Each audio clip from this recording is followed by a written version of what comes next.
This terrifying horror story is based on true events. This is the Smurl haunting, the demon that ruined my family. I remember the first time we saw the house. It was 1973, and my wife Janet and I had just moved back to West Pittston, Pennsylvania. We were young, optimistic, trying to build a future for our family. The duplex on Chase Street wasn't perfect, but it was affordable, and my parents could live on one side, while Janet, the girls, and I lived on the other. It felt like a fresh start. The house was nothing special, just another old two-family home with creaky floors and aging wallpaper, but something about it, I don't know how to explain it. The moment we stepped inside, there was this stillness, like the air had weight. It wasn't cold, it wasn't hot, it was watching. Of course, I didn't say anything. You don't walk into your new home and tell your wife it feels wrong. You just smile and start unpacking boxes, but I should have trusted my gut, because whatever was in that house, it already knew we were coming. It started small, so small that I barely noticed. The television would turn on in the middle of the night. Not the static hum of a bad signal, full volume, blasting. Tools would disappear from my workbench, only to reappear hours later in the freezer. My wedding ring vanished from the bathroom sink and showed up 3 days later, buried inside a bag of flour in the pantry. Janet started waking up with headaches. Our youngest daughter complained about cold spots in her bedroom. Sometimes she'd come running into our room in tears, saying there was a man in the ceiling watching her. We laughed it off. Kids have wild imaginations, right? But then we started hearing the voices.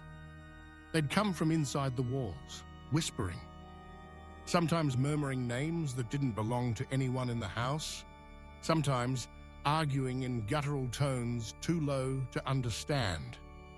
One night, we were all asleep when the entire house shook violently, like an earthquake, except no one else in the neighborhood felt a thing. The walls groaned, the lights burst, and then silence. We called an electrician, a plumber, an inspector. No one could find anything wrong, but something was wrong, and it was just getting started. One evening, my mother, who lived on the other side of the duplex, went down to do laundry. She didn't come back for nearly an hour. When she finally did, she was pale as death, shaking so badly she could barely hold a glass of water. She said she saw a black mass in the corner of the basement, hovering, pulsing. It had no face and no shape, just darkness and eyes. She never did laundry down there again. I went to check it out myself the next day. The basement was freezing, not cold like a draft, cold like a walk-in freezer. The light bulbs kept flickering, and I swear to God, I heard breathing. But again, nothing I could explain, nothing I could prove. I didn't tell Janet. That winter, things escalated.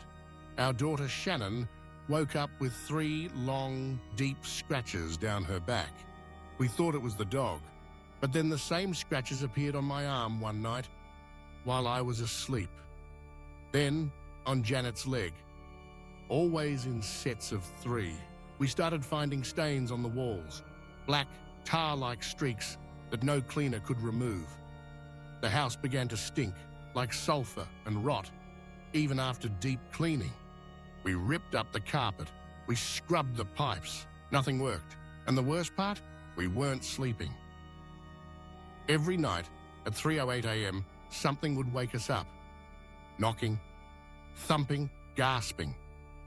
One night, I opened my eyes and saw a figure standing at the foot of the bed. Tall, shadowy. It leaned over Janet and just watched her. I couldn't move, couldn't scream. All I could do was lie there, paralyzed in my own bed, while the thing stared at my wife, and then it was gone. The next morning, Janet had bruises on her wrists, like someone had grabbed her. It didn't stop with the bruises. It got worse. Janet started waking up in the middle of the night, crying, sweating, shaking. She'd say something was sitting on her chest, not in a nightmare, physically sitting on her, holding her down. She said she could smell its breath, rancid, like death and meat left in the sun. And it whispered to her in a voice that sounded like it came from a throat filled with gravel. "He's mine. You can't have him. I'll take all of you." One night, I was brushing my teeth when the bathroom light flickered and went out. I turned to leave, and the door slammed shut behind me. The mirror fogged up, not with steam, but with ice. And on the glass, a handprint formed. 5 fingers, far too long, and clawed. I bolted. That same night, I heard Janet scream from the bedroom. When I ran in, she was backed into the corner, sobbing, pointing at the bed. The mattress was ripped, slashed open, and the sheets were soaked in something that smelled like copper and rot. We had to sleep with the lights on after that. Then it came for me. It started with dreams, always the same. I'd be walking through the house at night. It was quiet, but then I'd hear crying from the basement. When I'd reach the bottom step, there was always something waiting for me. A woman with no face. A child with pitch black eyes. Sometimes just a chair facing the wall, spinning on its own. Then I'd wake up, drenched in sweat, heart pounding, hands shaking. Janet said I was acting strange. I'd stare off for hours, talk in my sleep. My voice would change, get deeper. She'd ask me a question, and I'd answer in words I didn't know. Latin, Old German, some guttural language that felt ancient. I started losing time. Entire hours, gone. One afternoon, I woke up on the floor of the kitchen with blood on my hands, but no wounds. Janet told me I had started speaking in a voice that wasn't mine, laughing, chanting. She said my eyes looked dead. I was being hollowed out. That's when we reached out to Ed and Lorraine Warren. They'd heard about our case. They came within days. When they stepped into our home, Lorraine went stiff. She didn't speak at first. She just stood in the hallway, eyes wide, staring down the corridor. "It's here," she whispered, "and it's old." She described it as inhuman. Not a ghost, not a spirit, but a demonic entity, one that fed on stress, fear, pain, and grew stronger the longer it stayed. Ed blessed the house. He sprinkled holy water. The moment it hit the hallway wall, the lights exploded. Lorraine said there were at least 4 entities in the home. One was a violent male presence. One was a manipulator, whispering lies and warping memories. One clung to the children, watching them. And the 4th was the strongest, the one that wanted inside. They promised to help us. But things only got worse. I'll never forget the night it took Janet. She was sleeping beside me. The room was cold, far colder than usual. Then, in the middle of the night, she screamed like I'd never heard before. I turned and saw her body levitating off the bed, her limbs twisting in unnatural direction. She was sobbing, not from fear, but pain. Something invisible was hurting her.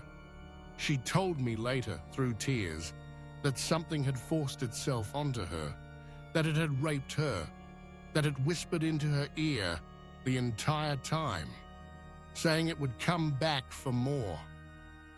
I couldn't protect her, and then it came for me. I was in the living room, alone. I heard growling from behind the couch, deep, primal, almost wet. When I turned, something slammed me to the floor. I couldn't breathe. My chest burned. My limbs went numb. And in my ear, a whisper, "You let me in." The Warrens went to the church again, begged for an official exorcism. We were denied, so we had to perform it ourselves 3 times, with priests willing to go against orders. The first failed. The second was interrupted. All the lights went out mid-ritual, and the priest collapsed, unconscious. The third lasted hours. Screams echoed through the house. Furniture flew across rooms. Crosses twisted upside down. Walls bled.